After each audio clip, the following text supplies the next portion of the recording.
Ok, la clase de hoy, continuamos, esta es la segunda clase de Samuel, del libro de Samuel o del rollo de Samuel.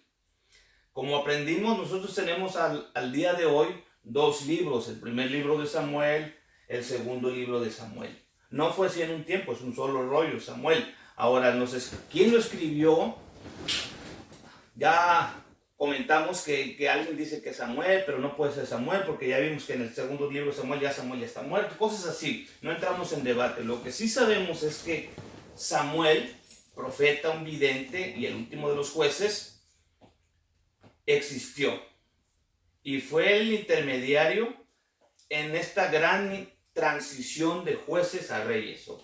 ¿Quién lo escribió? Yo no sé. Más adelante, estoy seguro que lo escribió alguien más adelante, pero no perdamos de vista que, lo vuelvo a repetir, todo lo que está en los 66 libros de las Escrituras fue originado en la mente y en el corazón de Dios, porque no hay contradicción y todo se ajusta, ¿ok? Así que el panorama de hoy, la clase de hoy es Samuel. ¿Qué significa Samuel? Ya lo aprendimos. Shemael, él, que es Dios. Shema, escucha. Dios escucha o escucha a Dios. Y sabemos que fue ese nombre que se le puso a Samuel porque fue la respuesta de Ana. Aprendimos de Ana, aprendimos de Elí, aprendimos del Cana, aprendimos de los terribles aquellos sacerdotes Elí, de hijos de Elí, Ofni y Fines. Pero como les decía, vamos a traer un poquito, unos 2-3 minutos de lo que aprendimos la semana pasada.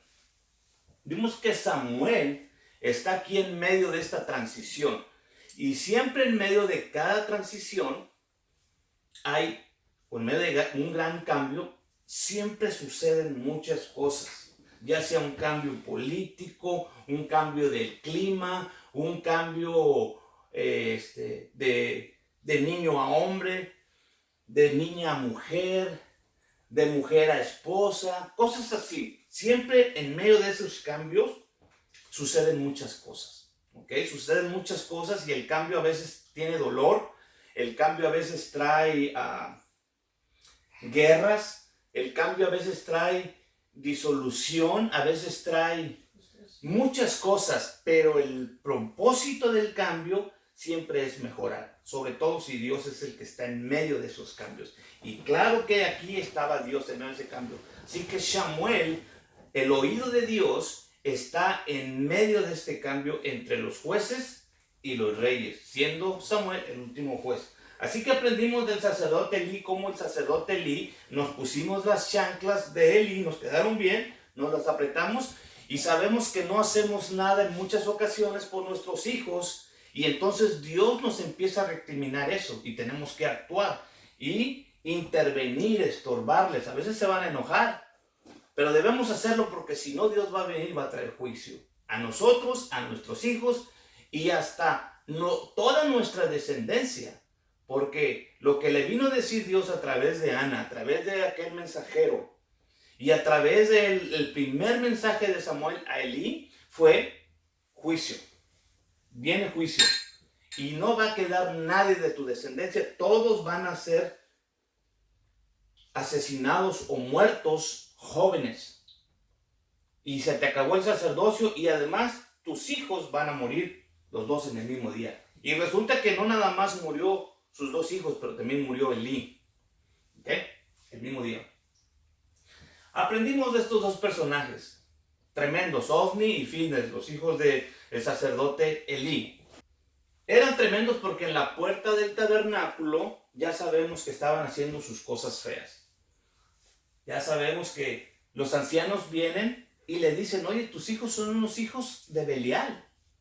Haz algo. Mas sin embargo él, porque siendo el sacerdote, el sumo sacerdote, pienso yo lo que Dios quería, porque al final no puedes controlar la voluntad de hombres, o de otros hombres, de otros adultos, o de tus propios hijos. Pero lo que sí pudo haber hecho de entrada Elí era haberles quitado el puesto, el trabajo sagrado de ser sacerdotes. Lo que comenté, como pastores a veces dejamos no solamente a nuestros hijos ser líderes de alabanza, maestros de escuela dominical, líderes en la iglesia, por este nepotismo nefasto que tenemos todos y que tenemos que trabajar en eso. Entonces hay que quitarlos, bajarlos, meterlos en disciplina y esperar que sea Dios el que empiece a trabajar con ellos. Cuando tú ya no puedes, tiene que ser Dios. Al final es Dios y ellos, Dios y yo, el que vamos a tener una lucha para encontrar el camino de la luz. Porque estamos todos en medio de este círculo de tinieblas que estamos aprendiendo, donde cada quien anda haciendo lo que bien le pareciere, porque no hay rey, no está el Mesías. Ahora, vimos que este Elí tenía el ojo corrupto.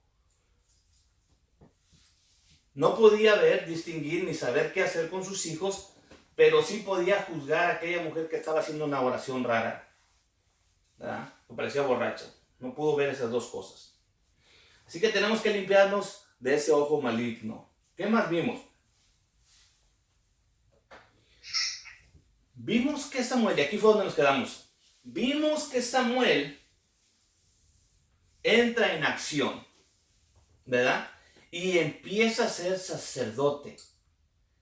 Okay. Ya murió Fines, ya murió Ofni, como lo dijo Dios a través de Ana, a través del mensajero de Dios, a través del mismo Samuel, ya murieron. Y murió Elí también. Y no puedo decir, y no quiero decir que también murió su nuera, pero por lo menos ella se quedó agotadísima y dijo, no pudo ni expresar una emoción porque había nacido un hijo varón.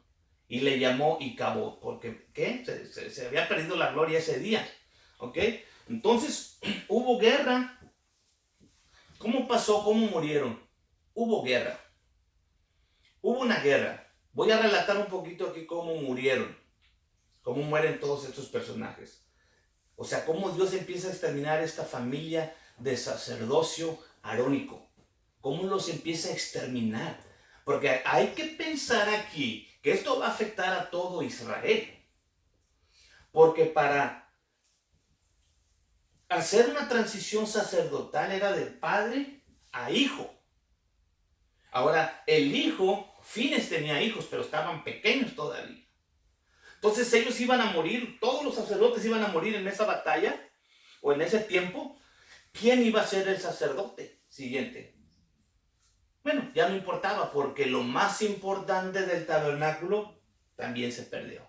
Se llevaron el arca, y así pasó. Entonces está ahí Israel, va y quiere pelear, está peleando, pierden, y mueren mucha gente. Y ahí salen, oh, lo que nos hace falta es ir y traer el arca del pacto. Y ahí van. En medio de la batalla, porque perdieron y murieron muchos, van al tabernáculo y contratan a los hijos de Belial, porque eso fue lo que hicieron. Porque ahí vienen los hijos de Belial trayendo el arca del pacto. Fueron los hijos de Belial los que iban y cargando el arca del pacto. Y lo llevaban, no como algo sagrado, ni respetando lo que estaba allá adentro, sino que lo llevaban como un amuleto. Como a veces nosotros tenemos la Biblia, como un amuleto, y nos dormimos con ella debajo de la almohada, abierta en el Salmo 23, y todo ese fetichismo que a veces utilizamos, el cual nos tenemos que separar.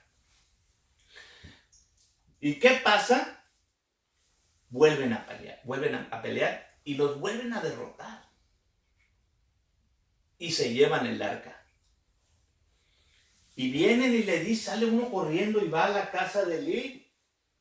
Y Elí estaba ya viejo, 96 años, 40 y tantos años no recuerdo. O sea que empezó a trabajar a los 50, como quien dice.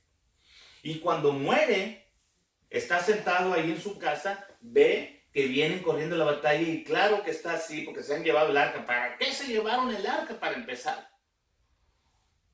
¿Para qué lo sacaron? Pero ahí está esperando, los ve venir al mensajero. El mensajero le dice, ¿qué crees? Perdimos, nos mataron, yo alcancé a huir, está un desastre allá, pero murieron tus hijos. Y ya el corazón le empieza Pero luego se le ocurre decir también este mensajero, ¿sabes qué? Se llevaron el arca. Cuando oyó lo del arca, se fue para atrás y se pega en el borde de la puerta y ahí queda fulminado completamente, muerto ahí. Entonces esto fue uno ahí y mueren el mismo día. No nada más sus hijos, él les había dicho, tus 2 hijos van a morir el mismo día. También murió él. Él alcanzó a oír la respuesta porque Shema, él escucha y él habla. Y lo que le dijo se lo cumplió. Murieron el mismo día. Murieron el mismo día. Y ahí nace Icabod. Icabod quiere decir, Cabod es gloria. Ica es que no hay, sin gloria. ¿Ok? ¿Por qué? Porque los filisteos se llevaron el arca. Yo quiero aquí traer algo a imaginación. Estos personajes incircuncisos, Dios no les va a hacer nada, porque Dios permitió que esta guerra sucediera. De hecho, estoy seguro que Dios la planeó en su mente y que sucediera de la manera que sucedió y que se llevaran la gloria, porque Dios quería demostrarle que esta era la respuesta a un gobierno religioso corrupto, donde yo no voy a permitir, este es Dios hablando, yo no voy a permitir que mi gloria, que mi presencia siga en un lugar lleno de corrupción. Entonces les voy a demostrar que yo me voy a salir del evento, yo me voy a salir de la cámara, para que por lo menos no me echen a mí la culpa de todo lo que está sucediendo en el tabernáculo. Y esto es lo que está sucediendo en muchos lugares religiosos donde está la corrupción como la podemos ver. No necesitamos hablar mal, simplemente leer las noticias y los hechos que están sucediendo, y ya todo lo que hay es repetición de algo, pero la gloria del Señor, casi estoy seguro, porque Él no va a estar en medio donde está la abominación, ya no está ahí. Porque Él no habita en medio de la inmundicia. Pero se queda uno con las formas. Entonces uno piensa que por lo que sigue haciendo lo que ha estado haciendo, todavía está la gloria de Dios. Pero había un niño ahí que les estaba todo el tiempo repitiendo, Icabod, no hay gloria. Amén. Entonces la gloria o el arca va a viajar. Va a ser un viaje por tierras filisteas. Y fue llevado, me imagino que a todas las ciudades de ellos, pero reportadas hay 3. Y aquí están, se le llamaba el Pentápolis. ¿Se acuerda que en Grecia había el Decápolis de las 10 ciudades? Bueno, aquí ellos tenían, los filisteos, el Pentápolis, 5 ciudades grandes y fortificadas. Aquí están, Gaza todavía está. Ascalón, Asdod, que es la primera ciudad donde le llevaron, donde estaba el templo del Dagón, el dios pez, Ecrón y Gat. Ahí están las 5 ciudades de los filisteos. Y yo creo que visitó las 5 ciudades. Empezando por Asdod, ya ustedes saben la historia, no voy a hablar mucho de que lo meten y el Dagón se cae, el otro día lo vuelven a poner, se corta la cabeza pero anduvo aquí. Ellos deciden, los de Gad, ya no lo queremos, porque a donde quiera que iba el arca, les estaba causando tumores y mortandad, peste. Digo, vamos a regresar. Se juntaron todos los líderes, los 5 líderes, los 5 príncipes, los 5 reyes de estas ciudades y dijeron, vamos a mandar de regreso a Jerusalén. Entonces vamos a hacer algo, vamos a un carro nuevo, vamos a mandarles ofrendas de expiación.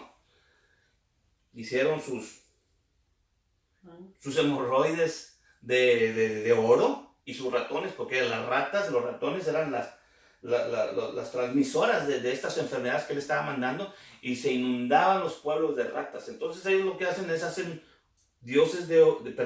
figuras de ratón de oro, y los ponen ahí, 5 ratones y 5 tumores de oro, uno por cada rey, y lo mandan con el arca.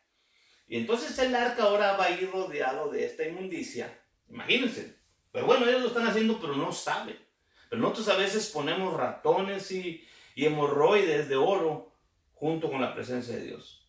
Y eso es su abominación, pero aquí Dios lo está permitiendo y él va viajando y le dice, mándalo y lo manda en el camino. Si agarra para acá, para Bet Shemesh, es que Dios nos hizo esto.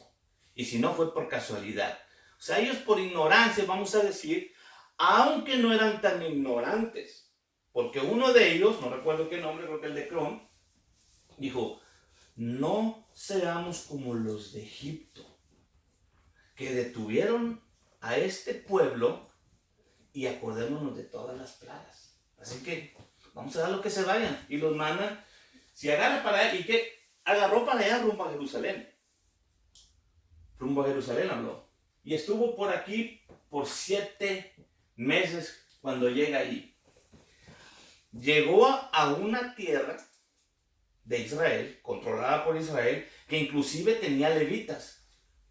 Estos sí tenían el conocimiento de la Torá. Estos sí sabían hacer las cosas de Dios. Estos sí sabían cómo se tenían que manejar estas cosas santas y sagradas.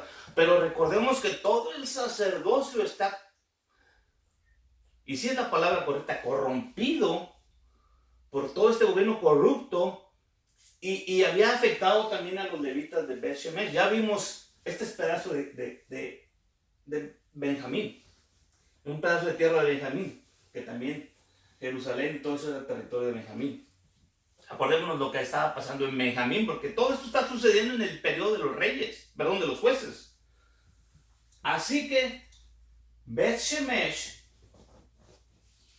llega el arca ahí, los levitas están ahí y se les ocurre abrir y ver lo que estaba dentro, cosa que estaba prohibido. Y también empieza la mortandad. Sí, 50,000, más de 50,000. Ya estamos hablando de hebreos, estamos hablando del pueblo de Israel que murió en esta ronda que anduvo en el arca fuera de Shiloh, allá arriba donde estaba el tabernáculo. Y ya no va a regresar el arca a Shiloh, jamás. Fines y Ofni sacaron el arca del tabernáculo para nunca más regresar al tabernáculo. Porque estamos hablando de estas grandes transiciones.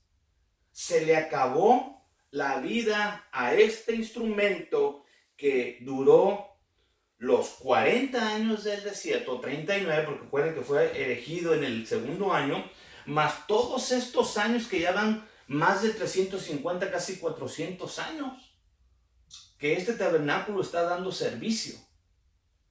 Entonces están sucediendo muchas cosas. Hay muchas cosas que están sucediendo. Aquí les traje un mapa más viejo. Aquí está Jerusalén. Shiloh está ahí arriba.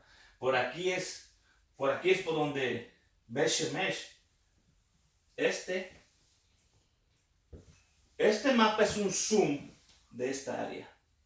El que sigue. Okay, entonces estaba acá afuera, se había quedado, y mandan llamar gente de aquí, de Kiblat Yerim, a Israel. Vengan por el arca, porque aquí también está haciendo estragos. Mandan a los levitas, ya con todo esto que ha sucedido en tan poco tiempo, van con mucho cuidado y la meten ahí en esa casa de Abinadab. Tengo una pregunta. Y aquí nos vamos a leer, sí. ¿Metieron las ratas de oro adentro o No, afuera? afuera las llevaban. Okay. Por eso es que les pido que lean. Si están leyendo esta historia.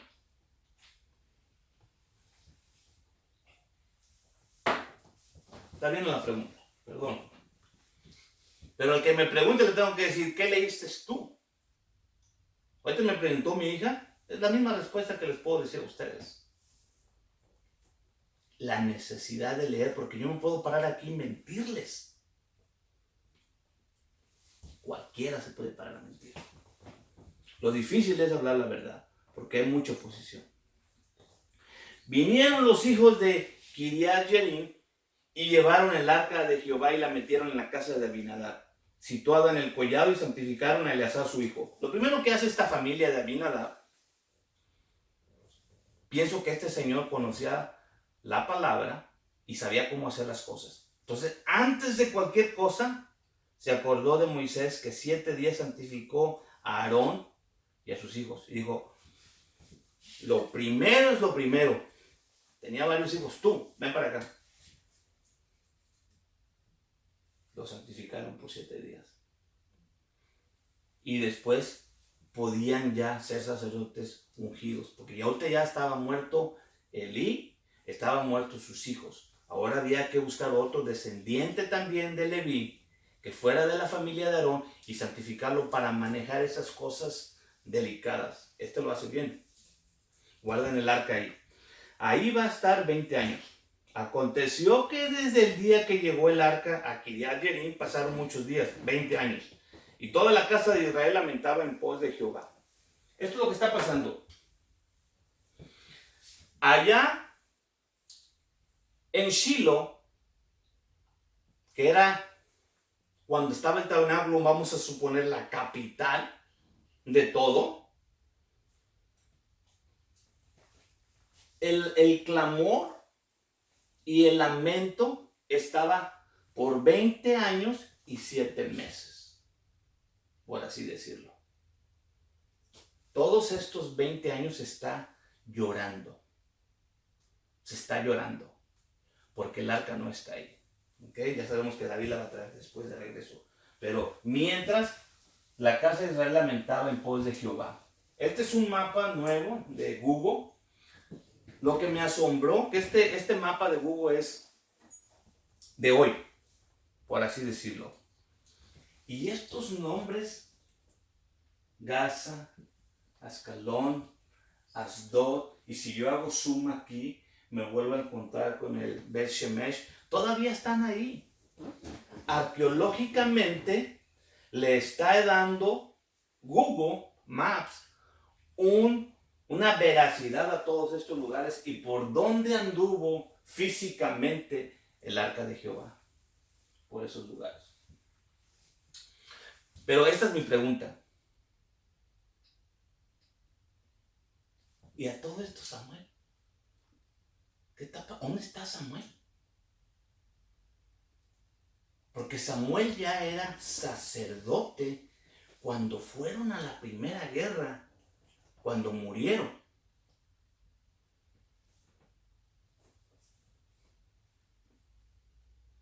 Si la mitad del libro se trata, aquí el papel principal, el nombre del libro es Shemuel, Dios, oye, ¿dónde está? Y a veces ahorita vamos a preguntarnos físicamente dónde está Él. Pero cuando están sucediendo todas esas cosas, nosotros también nos estamos preguntando, Shemuel, ¿me estará oyendo Dios? ¿Mi clamor? Cuando nos empiezan a pasar todas las cosas que nos empiezan a pasar de repente, nos hacemos esa pregunta.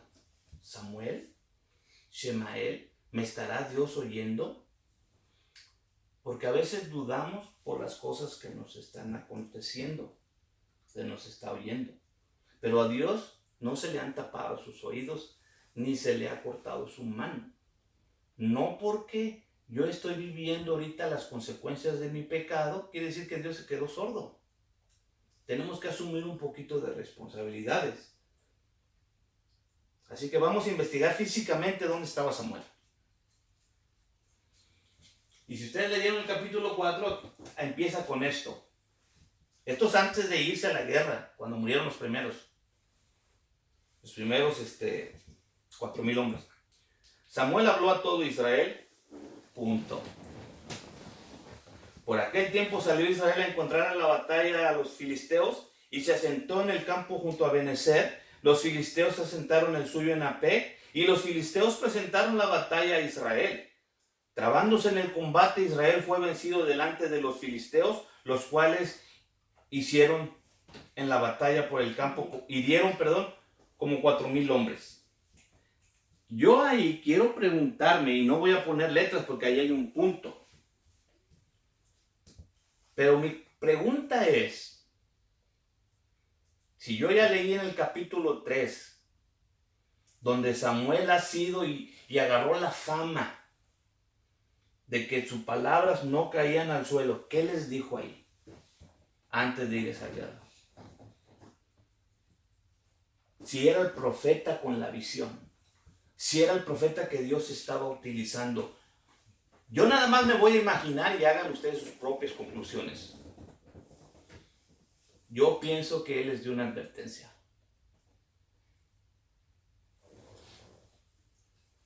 Porque Dios sí va a utilizar a sus siervos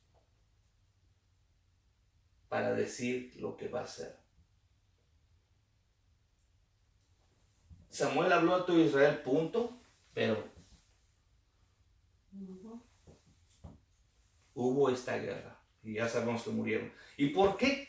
Porque qué casualidad que ahora en el capítulo 7, antes de que se haga viejo Samuel, toda la gente empieza a preocuparse porque entonces los filisteos empiezan a agarrar fuerza después de que ya no tiene el arca de Israel en el templo, ya el tabernáculo, hagan de cuenta que se cesó el trabajo, se cesó esta comunicación de que Israel tiene un líder espiritual, de que tienen el arca y que Dios les habla cómo hacer las guerras. Ya no está pasando eso. Entonces ahora los enemigos, el enemigo del pueblo de Israel, de la Biblia, va a aprovechar esta situación y va a empezar a ganar territorio. Y empiezan a agarrar territorio. Y empiezan a agarrar territorio y casi se están acercando a Jerusalén. Ya vieron dónde está el mapa. Pero empiezan a abarcar y empiezan a llegar y llegan hasta la tierra de Benjamín. Ahora, el pueblo hace un clamor. Hace un clamor. En el capítulo 7. Empiezan a llorar amargamente, se empiezan a arrepentir. Y Samuel se para y vuelve a hablar. Entonces, un siervo de Dios como Samuel, que tuvo la visión de irle a hablarle al líder y tuvo los pantalones para decirle a su jefe en turno, Elí, viene juicio a tu casa, y que su palabra no caía y que siempre le hablaba la verdad en cuestión a este trabajo que él tenía, yo pienso que aquí también habló algo. No dice exactamente qué, pero tenía que ser consistente, como nosotros tenemos que ser consistentes en lo que hablamos. ¿Okay? Hace días hablábamos de algo, que si le damos la definición espiritual a algo, esa definición es peligrosa que se la demos, porque entonces siempre vamos a tener que aplicarla a lo mismo. Siempre tenemos que aplicársela a lo mismo. ¿Ok? Y hablamos de la lepra. Yo he oído que le han dado todo tipo de definiciones, pero luego cuando llega a ciertas personas ya le cambian la definición. Entonces hay que ser consistente. Samuel es consistente. Y dice así, por aquel tiempo, 7:3. Habló Samuel a toda la casa de Israel, les dijo, si de todo vuestro corazón se regresan a Jehová, quitan a los dioses ajenos, a los dioses extraños, a los dioses de alguien más y a los dioses que ya adoptaron como domésticos, porque hasta así fue una separación, dioses ajenos y Astarot. Astarot ya la tenían familiar. De entre vosotros, preparad vuestros corazones a Jehová y a él solo servid y os librará de la mano de los filisteos. Entonces todo el problema aquí yo puedo decir que era los dioses ajenos y Astarot. Porque era lo único que se le estaba pidiendo, dejen eso, para que vuelva otra vez la normalidad. Porque así los puede librar de los filisteos. Entonces los hijos de Israel quitaron a Baales, a los señores extraños y a Astarot, y sirvieron solo a Jehová.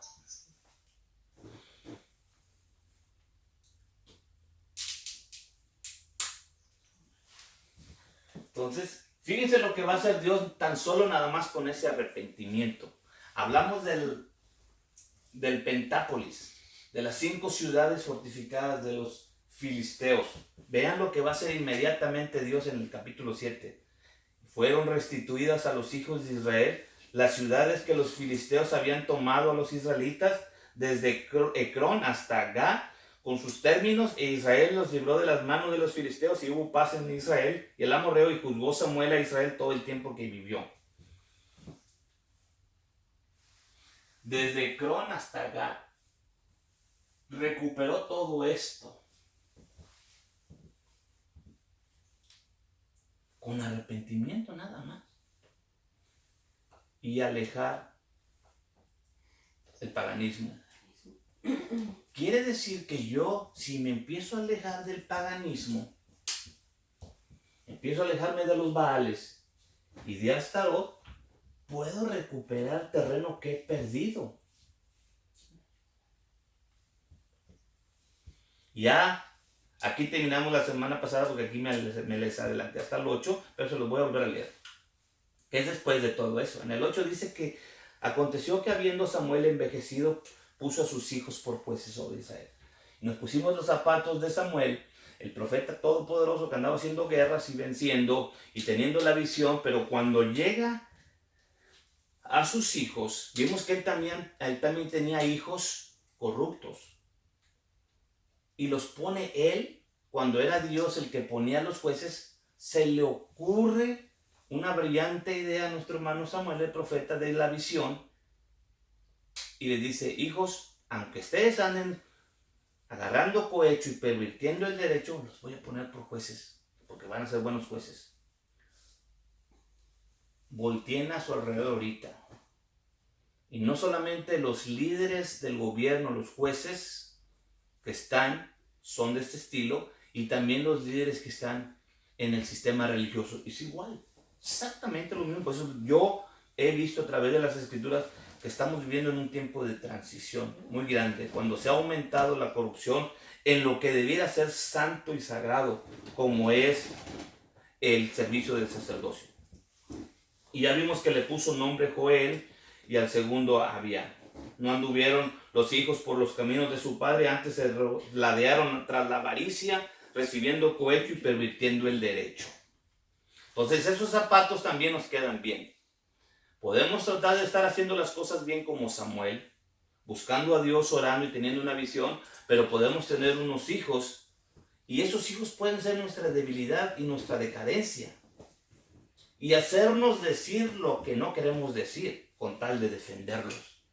Pero ya vimos que no vamos a defender lo indefendible. Si este es amarillo, si es rojo, si es blanco. No podemos, porque a este sí es rojo, este sí es blanco, es amarillo, porque esto no es mi hijo. Aquí sí puedo juzgar bien, pero aquí yo voy a tener que juzgar de manera diferente. Esto es lo que Dios está tratando con los líderes, y no solamente con los líderes de este tiempo, con los líderes de este tiempo, con los padres de familia de este tiempo, con los abuelos, con las abuelas, con las madres de este tiempo, donde Dios nos quiere dar una visión. Hoy vamos a aprender algo que sí nos va a doler en el corazón, pero en el transcurso de a partir de hoy en adelante, nuestras vidas van a ser diferentes. Vamos a recibir una visión de algo que está aquí, otra historia de este estilo que hemos estado viendo en todas estas historias de la Biblia, que nos va a asombrar, y vamos a aprender algo sorprendente. Esto básicamente es el recuento de la clase pasada, pero aquí empieza esta clase. Aquí empieza la clase de hoy. Perdón por todo ese tiempo que me ocupé para recordar, pero quise insertar algunas cosas que no vimos la semana pasada. Entonces los ancianos de Israel vinieron a Samuel en Rama, porque ya había cambiado su casa, ya no estaba en Shiloh, ahora se había ido a vivir a otro lado, y le dijeron: aquí tú ya estás viejo, pero tus hijos andan mal. Queremos un rey que nos juzgue. Queremos un rey que nos juzgue. Eso de un rey que nos juzgue, por lo que dije, a muchos les puede decir: no, es que se enojó porque estaban quitando a Dios. No, seamos realistas aquí. Yo ya estoy estableciendo un modus vivendi, una manera de ingreso, estableciendo un legado para mis hijos en los jueces. Yo juez, mis hijos también, que vivan de eso. Y y la gente ya no nos quiere. Quiere un rey. Al venir un rey, ya un juez pasa a segundo término. Entonces eso sí le duele también. Claro, le duele y va y ora a Dios. Y Dios dice, no te han rechazado a ti, pero a mí. Que no te debe de doler a ti. ¿Por qué te está doliendo a ti? O te está doliendo que ya no va a haber esa situación de que tú puedes poner y quitar a quien tú quieras. No te enojes, Samuel. Yo soy el que debiera estar enojado. Les voy a dar un rey como lo han pedido. Porque ellos dijeron, queremos un rey como las naciones. Un rey que gobierne como las naciones. Yo aquí voy a hacer un comentario de mi parte. De hecho, yo creo que era su intención. Porque desde Israel, cuando hizo la oración por sus hijos, le dijo a Judá, de ti van a salir los reyes. Entonces, en el corazón y en la mente de Dios estaba reinar a Israel con reyes, con un rey conforme a su corazón. Pero ellos buscaron un rey conforme a las otras naciones. Entonces Dios les va a mandar un rey que se parece a la manera que gobiernan las gentes. Les va a mandar a Saúl. Pero este Saúl, le dice Dios a Samuel, ve y dile al pueblo que este tipo de monarquía tiene demandas. 1 Samuel 8:12. Esto es, él va a elegir capitanes de 1000, capitanes de 50, va a poner a sí mismo a que aren sus campos de él, que cosechen, que trabajen en el fierro, armas de guerra, caballos, van a tomar a sus hijas para que vengan a trabajar para él, sean las perfumadoras, las cocineras, las amasadoras. Asimismo va a tomar las tierras de ustedes, porque así están trabajando los reyes de allá afuera, los reyes de las otras naciones, y van a tomar vuestras viñas, vuestros buenos olivares, y se las van a dar a los siervos de ellos. ¿Eso quiere? Les va a diezmar vuestras simientes, semillas, vuestras viñas para dar a sus eunucos y a sus siervas. Quiere decir que la ganancia que era para todos, ahora va a pasar parte de esa ganancia y poco a poco el 10%, el 20%, el 30%, hasta que después ya era nada más trabajar para comer. Tomarán vuestros siervos, vuestras siervas y vuestros buenos mancebos y vuestros asnos y con ellos harán sus obras, diezmarán también vuestros rebaños y serán sus siervos. ¿Quieren eso? Sí, queremos eso. Y Samuel dice, bueno, miren, en aquel día, a causa de ese rey que ustedes han elegido, y esa palabra ahí es Shaul, mas Jehová no os oirá en aquel día. Pero el pueblo no quiso oír la voz de Samuel. Antes dijeron, no, sino que habrá rey sobre nosotros, nosotros seremos también como todas las demás naciones, y nuestro rey nos gobernará, él saldrá delante de nosotros, y él hará nuestras guerras. Y oyó Samuel todas las palabras del pueblo, y se las dio a oídos de Jehová. Y había un varón de Benjamín, hombre valeroso, el cual se llamaba Cis, hijo de Abiel, hijo de Seor, hijo de Bejora, hijo de Afía, hijo de Benjamín. Tenía un hijo que se llamaba Saúl, mancebo, hermoso, que entre los hijos de Israel no había otro más hermoso de él. Del hombro arriba sobrepujaba a cualquiera. Entonces su estatura era un poquito mayor. Su hombro me llegaba aquí. O sea, era una persona grande. ¿Ok? Este es Saúl. Aquí quiero hacer un comentario. Ustedes hagan su investigación. Este Cis, un hombre valeroso, tenía conexión sanguínea con Elí. Hagan sus conexiones después. Pero entonces ellos dicen, sí queremos. Y ya se saben lo de las burras perdidas.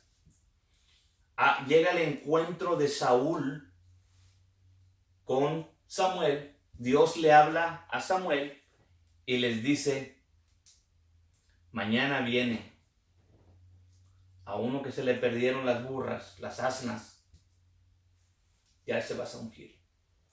Viene Saúl con otro siervo. Cuando lo unge Samuel por rey, lo unge a escondidas. Es más, de hecho, ni el siervo está ahí. Le dice, dile a tú que se vaya más adelante, quédate aquí. Y ahí lo unge. Y dice, pues si yo soy del más pequeño, de la tribu más pequeña y de la familia más pequeña de la tribu de Benjamín, porque recordemos que Benjamín había quedado devastada por el propio Israel en una guerra interna por lo de la mujer de la tribu de Judá que se creía sacerdote, la historia que platicamos.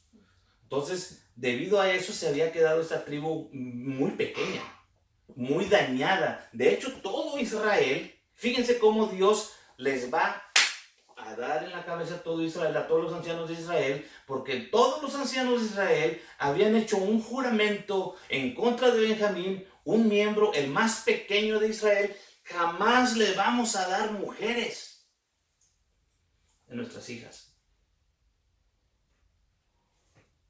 Querían la desaparición de Benjamín. Ahora Dios va a traer al deseado de las naciones, de una tribu que todos habían despreciado, al no darle, a irlo a destruir, porque acuérdense que los de Benjamín estuvieron dispuestos hasta también a pelear contra Israel por defender a los hijos de Belial.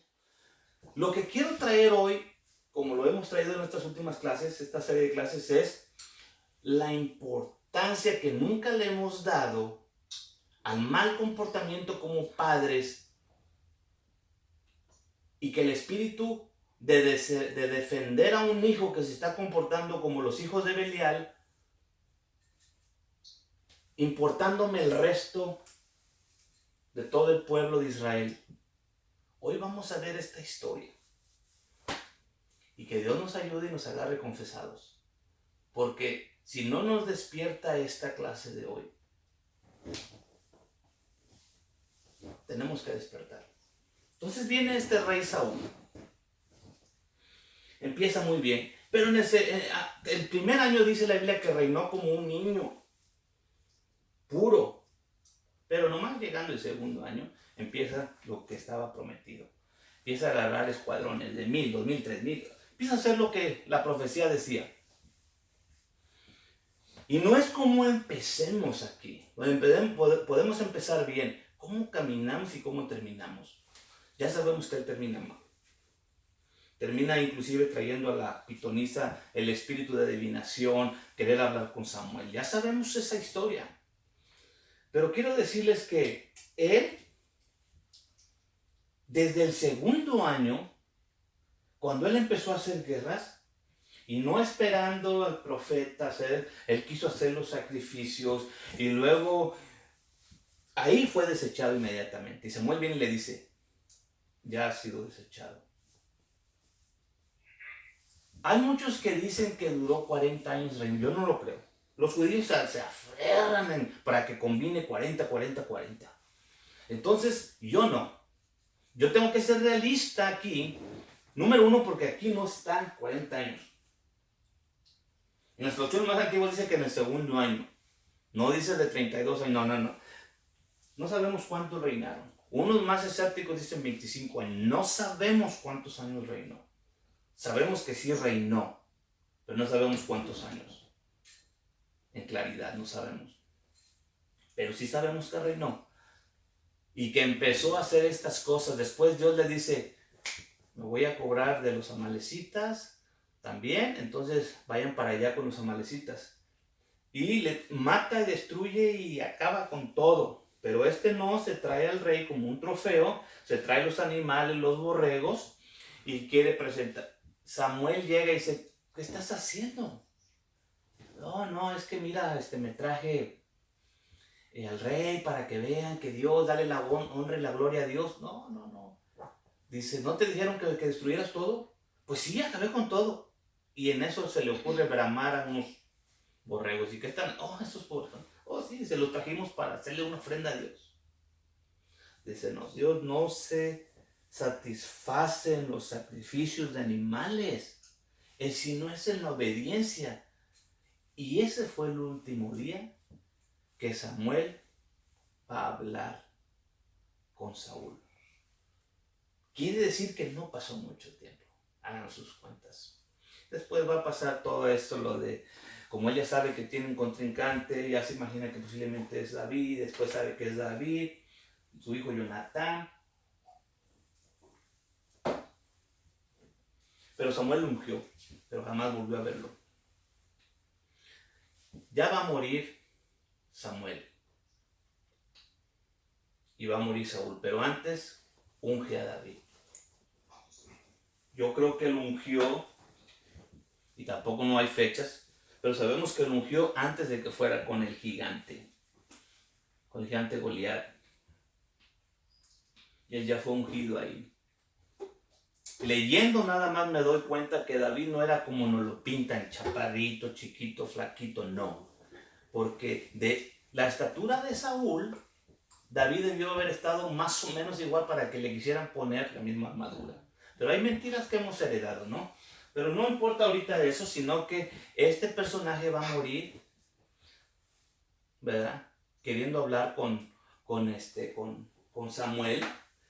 Y también va a morir en ese día su hijo Jonatán, en una guerra con estos filisteos. Y viene el amado. David significa amado.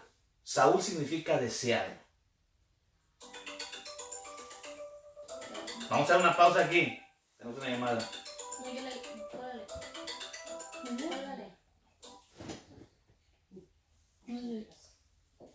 Bueno.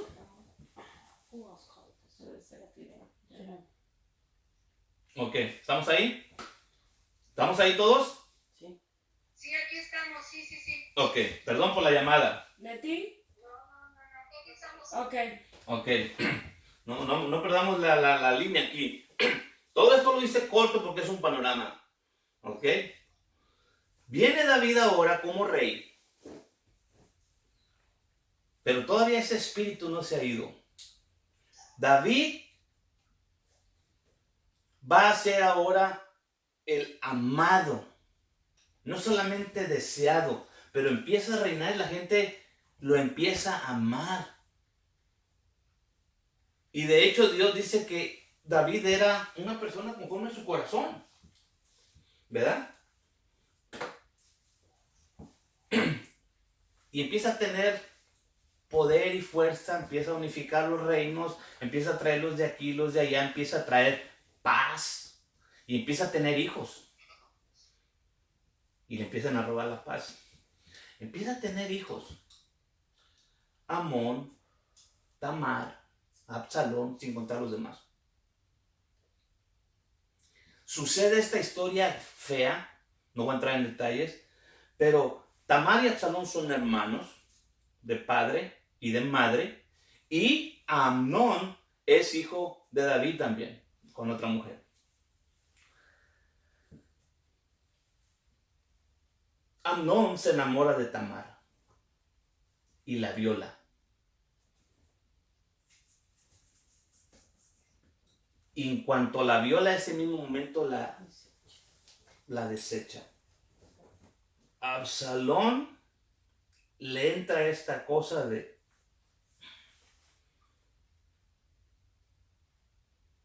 pero se lo guarda. Después, Absalón, fíjense el nombre. Absalón, el padre de paz, que le debiera de dar paz a su padre, David, no lo hace.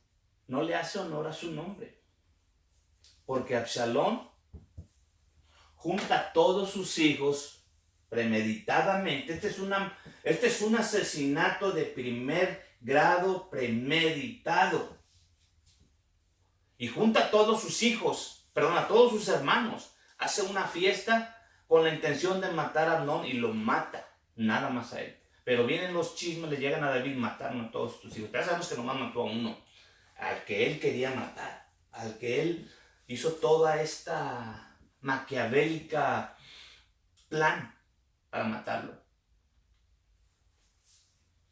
¿Qué pasa entonces?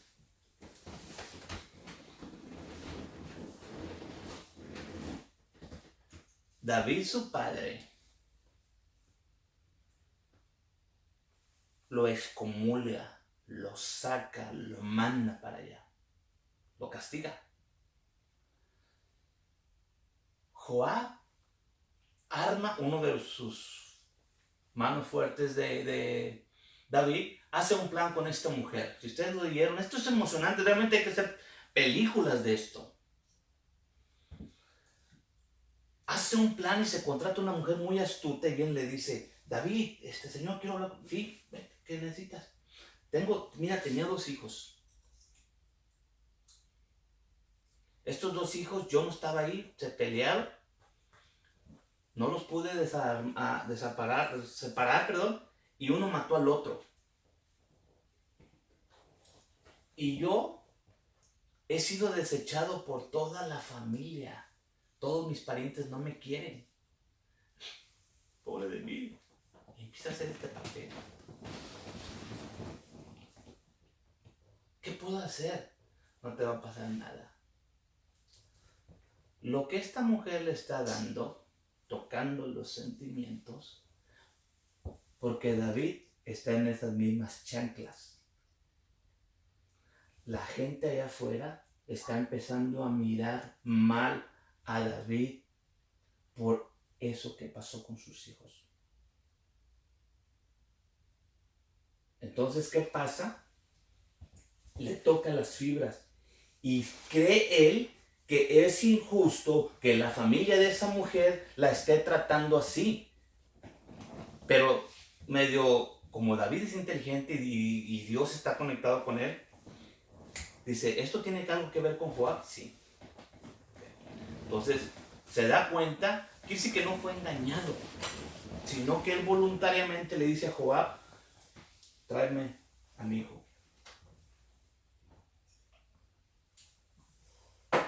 Llega Absalón al rey, al padre, donde va pasando la semilla del Mesías. Por eso cuando yo leo en Isaías que esta semilla de este varón experimentado en quebranto, es porque esta semilla ha viajado por todo tipo de personalidades, buenas, malas y terribles. Pasó por prostitutas, pasó por moabitas, pasó por asesinos, David siendo uno de ellos también. Pero aquí está ahora este espíritu en el aire afectando a David, y viene Absalón, que de acuerdo a la ley debía morir. Y todo el mundo estaba esperando qué va a hacer este rey justo, este amado de Dios, este amado conforme al corazón de Dios. ¿Qué es lo que va a hacer por este hijo que acaba de matar al otro? ¿Lo va a entregar o lo va a proteger? Y ahora nos vamos a poner los zapatos de David. Y David lo va a abrazar, lo va a besar, lo va a volver a aceptar, lo va a volver a perdonar. Levantándose luego, Joab fue a Jesús y volvió a Absalón a Jerusalén, según Samuel 14:24. Mas el rey dijo, váyase a su casa y no vea mi rostro. Y se volvió Absalón a su casa y no lo volvió a ver el rey en ese momento. Esto es la primera vez. No había en todo Israel hombre tan hermoso. Era tan hermoso. Su pelo pesaba 200 ciclos cuando se lo cortaba. Era hermoso y alto. Pero en ese momento David debió haber emitido el juicio que estaban esperando los de allá afuera. Pero como era su hijo, no lo hizo, nada más lo excluyó, no lo vio. Pero Absalón quería una audiencia con el rey. Si tengo pecado, que me mate. Y lo confronta el mismo Absalón con la palabra y le dice a Joab, porque Joab no lo quería ver tampoco. Y entonces este Absalón manda y quema, porque eran vecinos, manda y quema las tierras, los sembradíos, para llamar la atención de Joab. Joab viene y lo lleva al rey y dice, rey, pues quiere hablar aquí contigo. Y es ahí donde pasa esto. He aquí yo he enviado a ti diciendo que vinieses acá a fin de enviarte yo al rey que le digas algo. Mejor me fuera a estar aún allá. Vea yo ahora la cara del rey, y si hay en mí pecado, que me mate.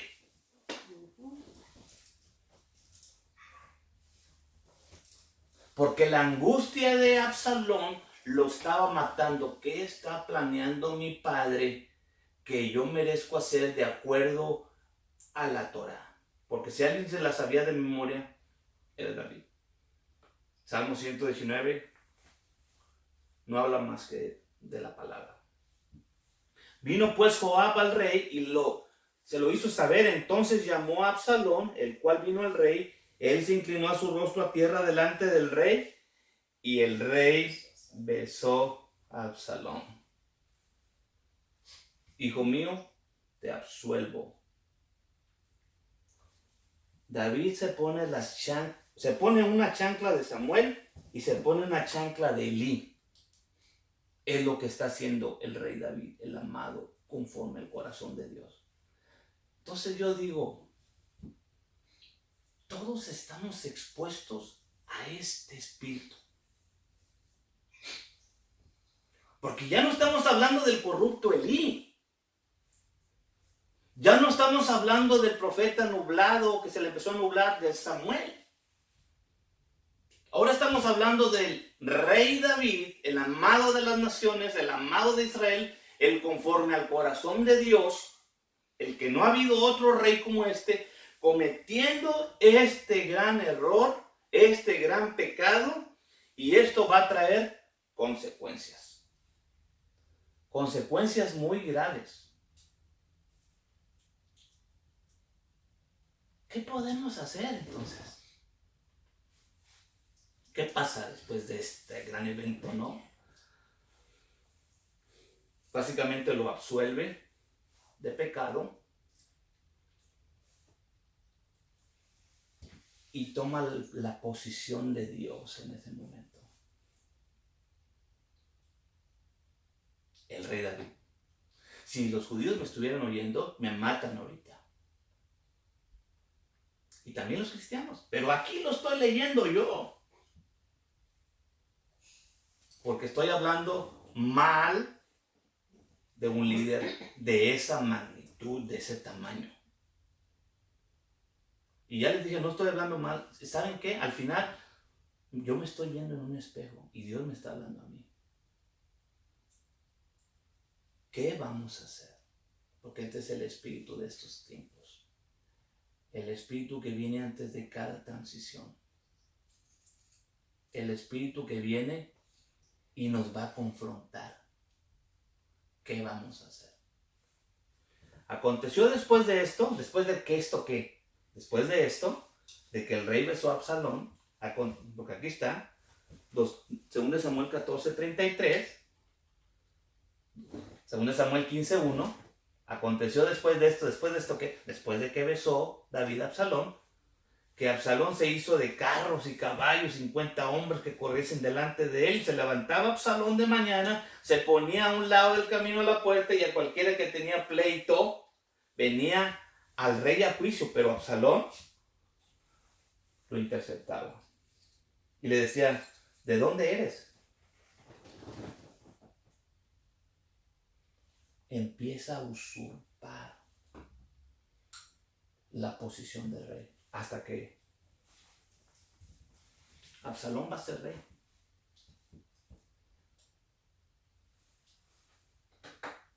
Porque una vez que él empieza a ganarse la gente, porque era hermoso, porque estaba utilizando esta técnica de ganarse a la gente,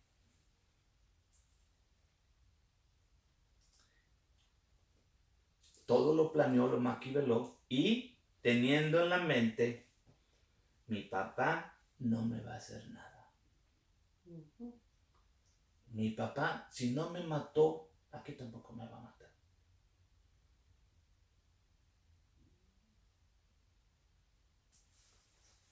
Entonces, un día le llega a David y le dice, padre, déjame ir a Hebrón, al monte Hebrón, donde están enterrados los patriarcas y sus esposas. Déjame ir allá, porque quiero ir a hacer un sacrificio a Jehová. Fíjense. Porque a veces decimos así, me voy a rebelar contra ti, contra Dios, en el nombre de Jehová. Y él fue para allá. Y ahí mandó llamar a los demás. Y mandó heraldos que dijeran, yo ya soy el rey. Y empezó a hacerse de que él era el rey. Él mismo empezó a decirlo y a propagarlo con uno de sus seguidores. ¿Qué va a hacer David? ¿Qué va a hacer el ungido por Samuel? El ungido por Dios. Y Samuel lo ungió varias veces. Pero Dios también ungió a David. ¿Qué va a hacer el rey amado, corazón de Dios? ¿Qué va a hacer en ese momento? No lo van a creer. Porque vino y se le dio aviso en el 2 de Samuel 15:13 a David, diciendo, el corazón de todo Israel va tras Absalón. Ya se los ganó. Entonces David dijo a todos sus siervos que estaban con él en Jerusalén, levantémonos y huyamos. El rey David rehusó confrontar, porque tenía ejército, era diestro, no estaba viejo, no estaba muriendo, y pudo haber, porque lo vamos a ver que él después que muere Absalón vuelve a tomar el poder. El control reunifica el reino. Mas sin embargo en ese momento el espíritu oscuro de los hijos de Belial, las chanclas de Elí, las chanclas de Samuel, tenían acorralado a David, prefirió huir. Y no solamente huir, pero después lo quieren seguir sacerdotes. No. Se quieren traer el arca, no, regresen al tabernáculo. Que quieren, pero hay otros que dicen, lo empiezan a maldecir. Empiezan a maldecir al rey, al ungido de Dios.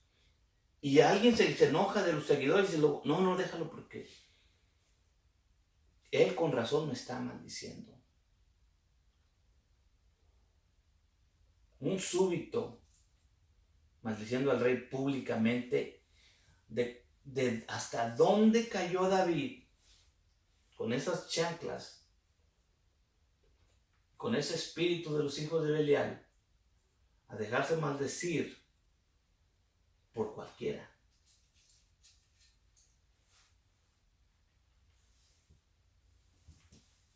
Pueden seguir siguiendo. Entonces Sadoc, Abiatar volvieron el arca de Jerusalén a Jerusalén y allá estuvieron. Y David, después de que le dice, llévense el arca, quédense allá, lleven y traigan, pero allá estén, yo me voy a ir a la cueva de Adulam. Pero esa noche se subió y caminó la vía dolorosa. Este es el camino profético del Mesías.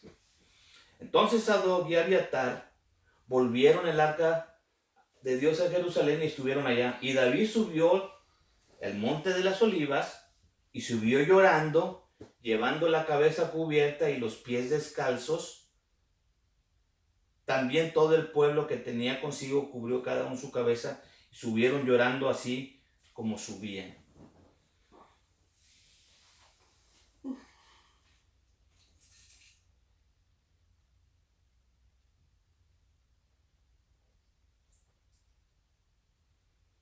¿Qué pasa? Absalón empieza a reinar, empieza a tomar poder. David se va a la cueva de Adulam. Empiezan a venir los pobres, toda la gente que ya está ya cansado de ahora lo que está haciendo Absalón, llegan con David. Y David empieza a hacer un ejército, y con ese ejército, que era el ejército de David, imagínense ahora a pelear contra todo Israel. Esta no es una guerra que fue a pelear contra los filisteos, que fue a pelear, no. ¿Se acuerdan en aquella ocasión cómo empezaron las guerras civiles, por así decirlo? Todo Israel contra Benjamín, ahora es David y unos cuantos de Judá en contra de todo Israel. Esto es lo que está pasando en Israel en este tiempo. Y el rey mandó a Joab y a Abisai y a Itaí diciendo, van a ir a la guerra. Sé que Dios está de mi lado, pero les voy a pedir algo. Por favor, cuando vayan para allá, traten con benignamente por amor de mí a mi hijo Absalón. Sí, sé que se ha rebelado contra mí.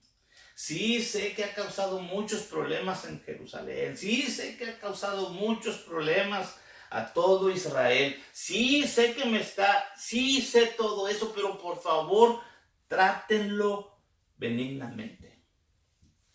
Enfrente de todo el pueblo le está pidiendo eso a los generales de su ejército ahora.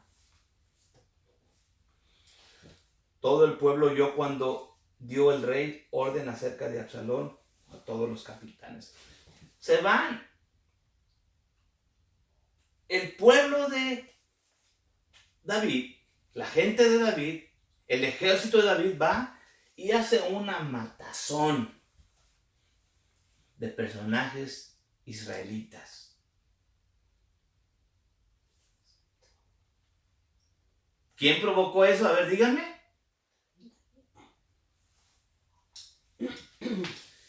Y ahí cayó el pueblo de Israel, que estaba con Absalón, delante de los siervos de David, y se hizo ahí en aquel día, 2 Samuel 18:7, una gran matanza de 20,000 hombres.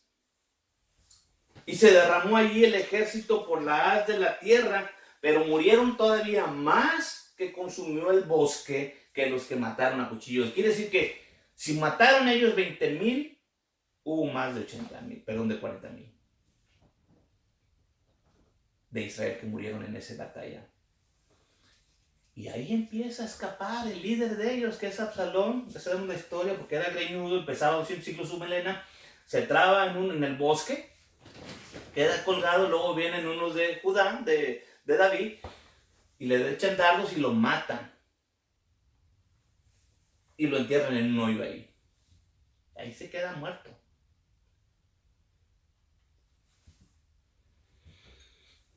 Y entonces se van los mensajeros a David, porque David se quedó en la puerta, él les empezó a ver cómo se iban de miles en miles, y se va, y ve de lejos uno que viene.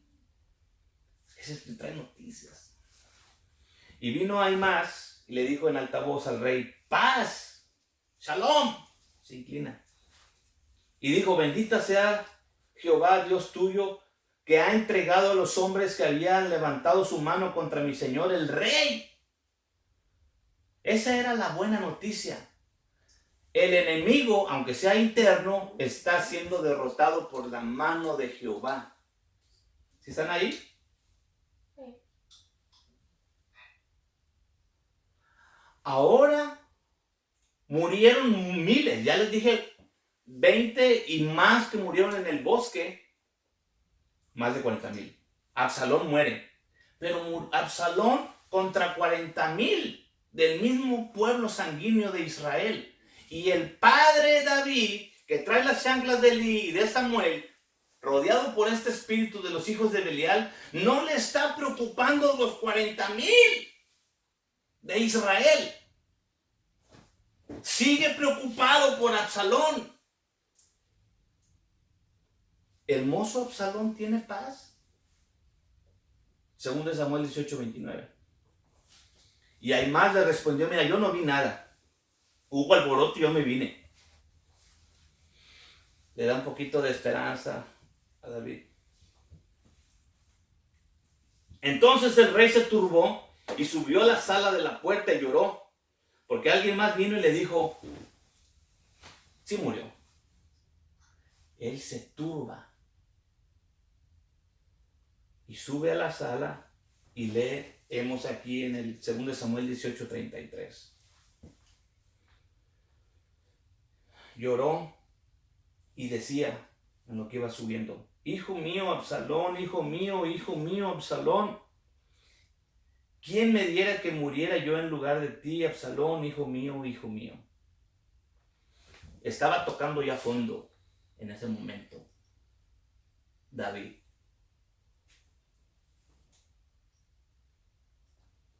Estaba donde estuvieron los hijos de Benjamín cuando protegieron a los hijos de Belial. Estaba en la misma condición que estuvo Elí para proteger a los hijos de Belial, Ofni y Fines. Estaba en los mismos zapatos de Samuel protegiendo a sus hijos jueces corruptos. Ahora le tocaba al rey librar esa batalla. Y la estaba perdiendo. Pero como era el amado y tenía el corazón de Dios, tocó fondo, porque tenía que tocar fondo para empezar a levantarse.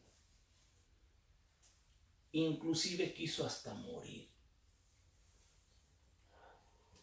Y dieron aviso a Joab, ve aquí el rey llora y hace duelo por Absalón. Y aquel día de victoria se convirtió en luto para todo el pueblo, porque oyó decir el pueblo aquel día que el rey tenía dolor por su hijo. No tenía dolor por el pueblo. No tenía alegría de que habían vencido, aunque fuera interna la guerra, habían vencido.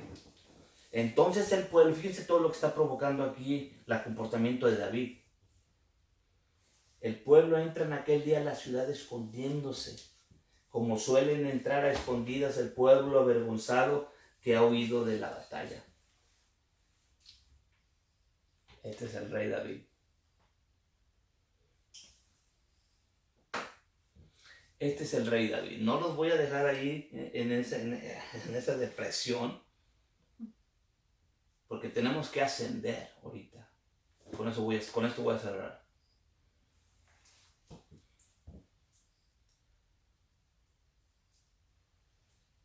No se necesita ser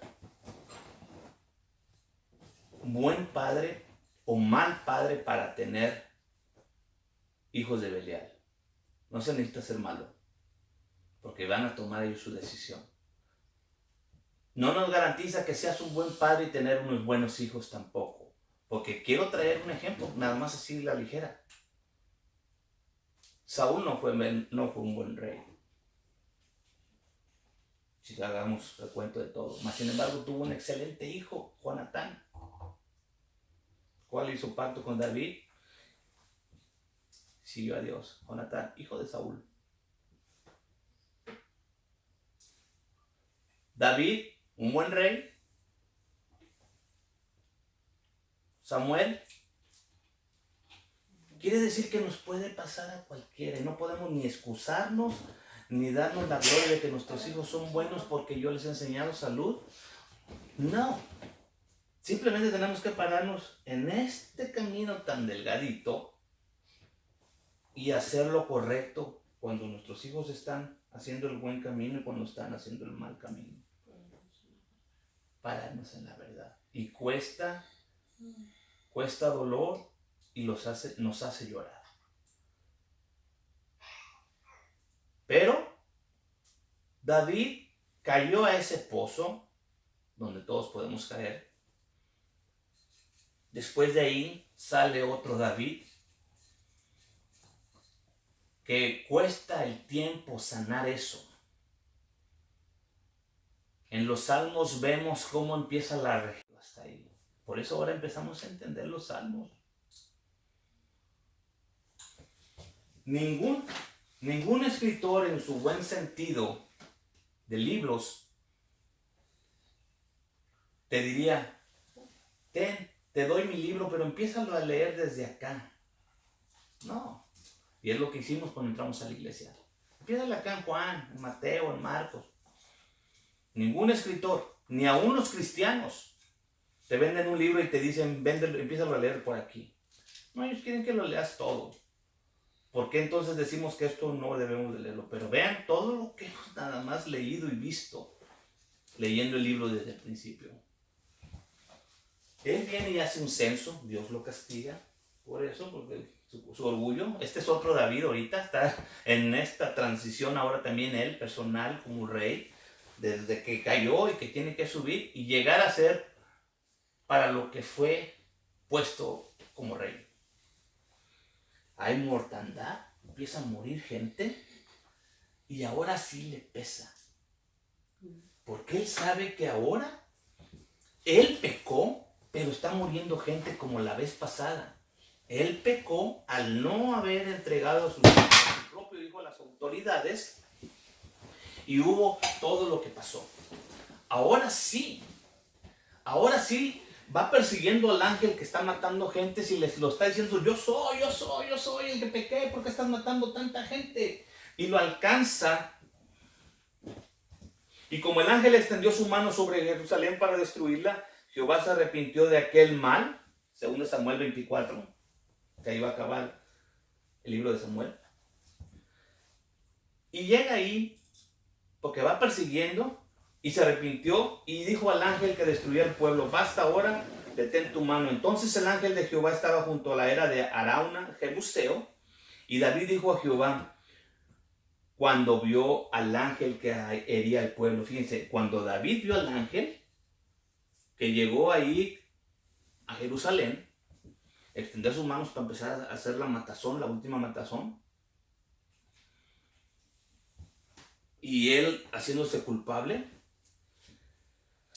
yo pequé, yo hice la maldad, ¿qué hicieron estas ovejas? Ruégote que tu mano se torne contra mí y contra la casa de mi padre.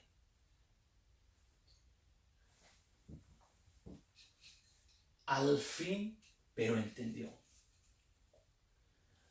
Tomar esta responsabilidad, un poquito de responsabilidad de lo que está sucediendo a nuestro alrededor. Nosotros somos responsables en parte. Tomar esta responsabilidad no cuesta nada, más que derrotar el orgullo de que somos buenos padres y buenos hijos y que actuamos bien. David tiene que poner esta posición humilde. Yo me lo imagino aventando las sandalias de aquellos, haciendo a un lado el espíritu de los hijos de Belial y diciendo, Señor, yo soy el causante de toda esta situación. Yo fui el que pequé contra ti. Ruégote que tu mano se torne contra mí y contra la casa de mi padre. Y el rey dijo a Arauna, porque Dios lo perdonó, y ahí en el terreno ese, donde se paró la mortandad y se hizo esta oración, este sacrificio, le dijo al dueño de ese territorio, te lo compro. Y el dueño dijo, no, si lo quieres para ti, Dios, para Dios, yo te lo regalo. No, lo voy a comprar. Y lo compró la era y los bueyes por 50 ciclos de plata. Y edificó allí David un altar a Jehová, sacrificó holocaustos y pacíficos, y Jehová se aplacó con la tierra y cesó la plaga de Israel. Aquí, en 2 Samuel 24, 25, termina con esta frase Samuel. Ya vemos cómo empezó, cómo se desarrolló el libro de Samuel. Extraño. Pero termina aquí en David, comprando un territorio, haciendo un sacrificio, aplacando la ira del Señor. Y ese territorio es donde fue el templo. Donde se edificó el templo. Hasta la fecha. Luchando por ese pedacito. Mas sin embargo, se levantó David. Se levantó. Aceptó su responsabilidad, la aceptó. Hizo algo, los holocaustos. No recibió cohecho ni nada, pagó por ese pedazo de tierra.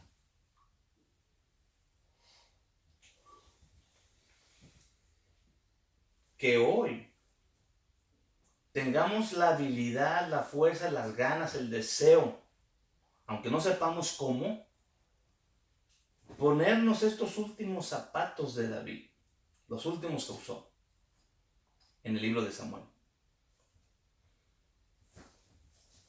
Y tomar un poquito de responsabilidad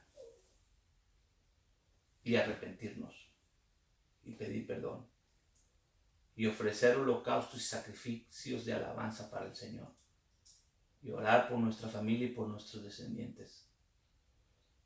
Y que Dios nos ayude, porque este libro me ha pegado fuerte. Y yo sé que a ustedes también les ha tocado como que no esperaba yo un libro de Samuel tan agresivo. Pero este es el libro de Samuel. Padre, te damos gracias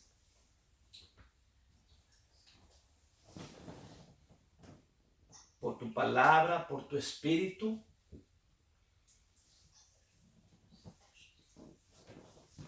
Por tu deseo de querer cambiar nuestra manera de ser, nuestro corazón, nuestra manera de ver las cosas.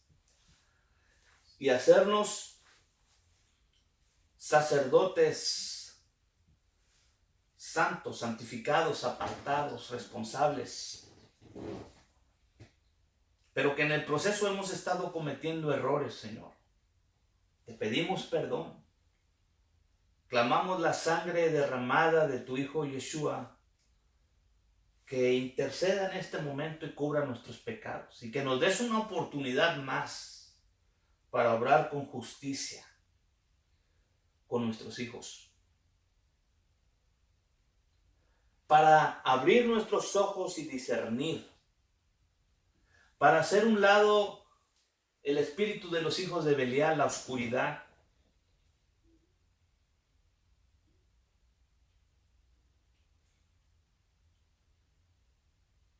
Y aprendamos de estos personajes de este libro de Samuel. Aprendamos de Elí. Que aprendamos de Samuel, de David. En qué fallaron y en qué hicieron las cosas bien. Porque para eso está la Escritura. Para amonestarnos. Para enseñarnos, para edificarnos.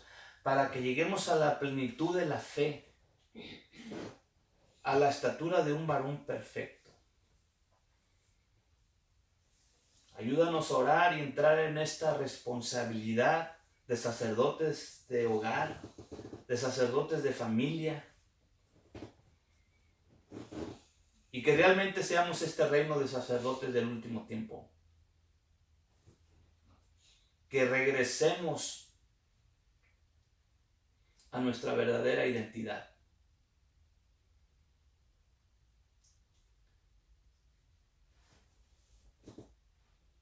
Que si vamos a juzgar, juzguemos con justicia. Si vamos a reinar, reinemos con justicia. Y que si vamos a ser sacerdotes, ofrezcamos obras de justicia. Porque todo es acerca de Melquisedec, nuestro sumo sacerdote, el Rey de justicia. Gracias, Padre. Bendice a todos los que están aquí, los que están conectados y los que van a escuchar esta grabación. Que también toque sus vidas, sus familias y que todos estemos creciendo en esto. Y que ahora que vamos a entrar en los libros de los reyes, Señor,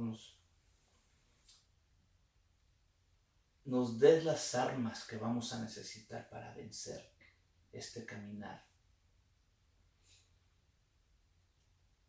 Te pido que nos des el deseo de leer tu palabra, lo que salió de tu corazón. Porque la abundancia de tu corazón habló tu boca a todos estos escritores para que escribieran el deseo de tu corazón, de conectarte con nosotros, de lo que quieres de nosotros. En el nombre de tu Hijo amado Yeshua. Amén. Amen.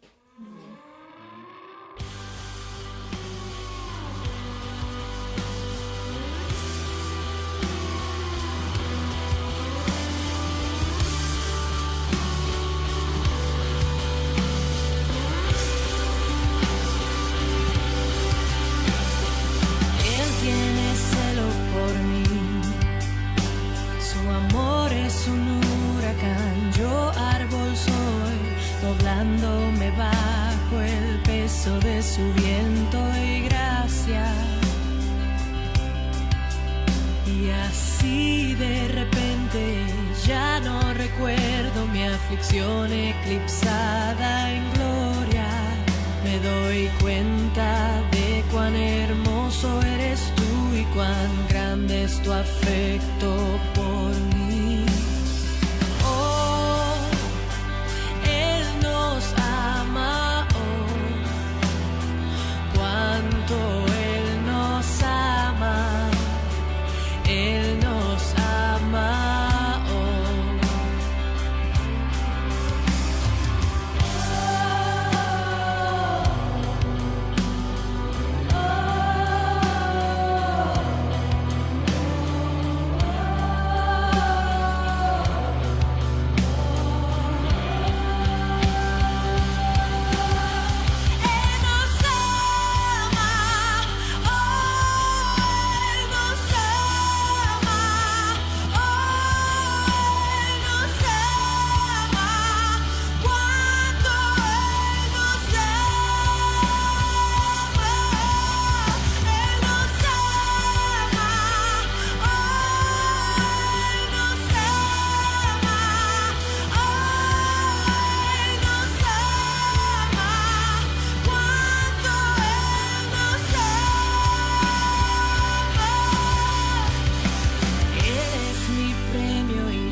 Su mirada de gracia nos trae redención. Si esa gracia es un mar, nos sumergimos.